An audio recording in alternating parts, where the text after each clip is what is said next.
Halo teman-teman, ketemu lagi sama aku di sini, Endang Prastiwi. Hari ini kita akan belajar tentang bagaimana caranya menjadi eksklusif, yaitu pilar keempat dari power.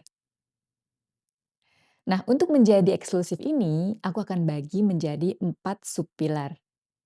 Di mana subpilar yang pertama adalah bagaimana kita menaikkan standar hidup kita atau raising the bar.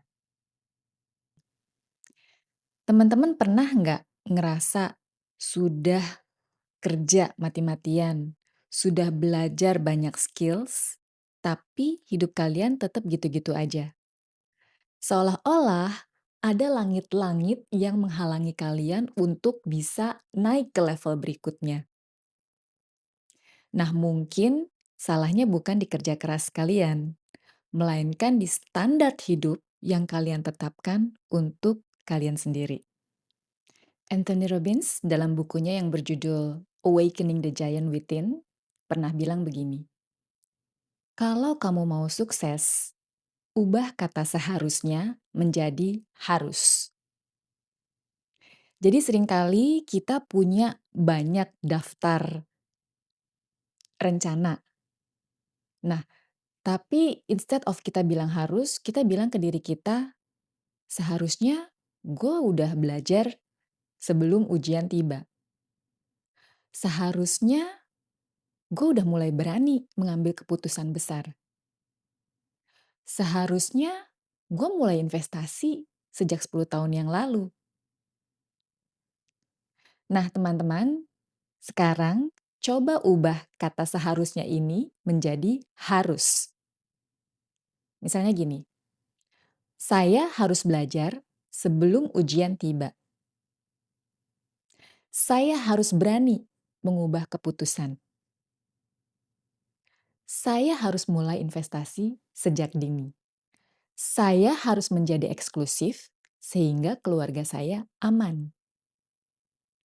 Nah, dengan demikian, bukan lagi alasan yang akan datang ketika kita merasa malas untuk mencapai itu, melainkan dalam pikiran kita akan muncul berbagai cara yang bisa membantu kita untuk mencapai tujuan tersebut. Tapi kenapa ya? Kadang-kadang kita takut untuk punya mimpi yang tinggi. Kita takut untuk bilang, "Aku harus merdeka finansial biar keluarga aku aman. Aku harus merdeka finansial biar aku punya pilihan hidup. Aku harus merdeka finansial biar aku bisa bawa keluarga aku pergi ke tanah suci."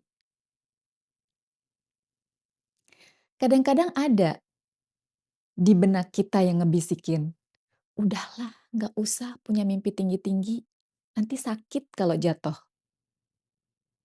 Ya kan? Jadi kadang bisikan-bisikan itu berani-beraninya datang dalam pikiran kita untuk mensabotase diri kita sendiri. Itulah yang namanya limiting beliefs.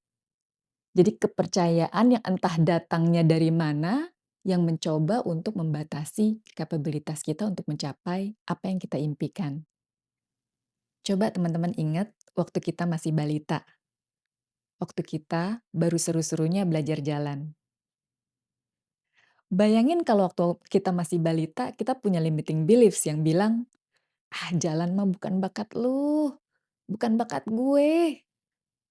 Udahlah, takut nanti kalau misalnya jatuh, malu lagi diketawain orang. Mendingan kita merangkak aja." Kalau kita punya limiting belief seperti itu, kita nggak akan pernah bisa berjalan sampai sekarang, ya kan? Limiting beliefs itu muncul ketika kita sudah dewasa.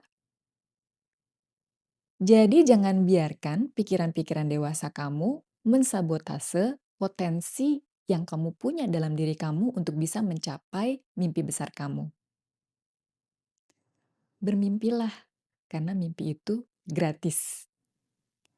Jadi, selain kita harus punya standar hidup yang tinggi, kita juga harus punya mimpi yang besar. Kenapa? Karena kalau dalam pikiran yang gratis aja kita banyak membatasi diri kita sendiri dan kita jadi orang yang kalah, maka jangan harap dunia akan kasih kamu kemenangan yang nilainya mahal. Kita bisa belajar dari kisahnya Soichiro Honda. Sebelum ada pabrik raksasa, Honda hanyalah seorang mekanik biasa. Tapi dia punya mimpi besar untuk bisa mensuplai ring piston untuk Toyota. Dia habiskan seluruh hartanya, bahkan dengan menggadaikan perhiasan istrinya untuk research. Hasilnya, dia ditolak oleh Toyota dan ditertawakan. Tapi bagi Honda, sukses itu bukan seharusnya, melainkan harus. Saat pabriknya dibom 2 kali di Perang Dunia Kedua, dia nggak menyerah. Saat pabriknya hancur karena gempa bumi, dia tetap tegak. Di tengah krisis bensin setelah perang, dia melihat sepeda dan mesin kecil. Lalu dia menggabungkannya. Itulah awal mula kerajaan Honda. Jadi Honda berani bermimpi bahkan ketika dia bukan siapa-siapa dan gak punya apa-apa. Tapi ketika dunia menghancurkannya, menghancurkan pabriknya, mimpi dia tetap ada. Dan dia berhasil menaikkan standarnya melampaui kehancuran yang ada di sekitarnya. Mimpi adalah prototipe dari realita. Jadi kalau kita tidak punya prototipenya dalam pikiran kita, jangan harap kita bisa bangun realitanya di dunia nyata.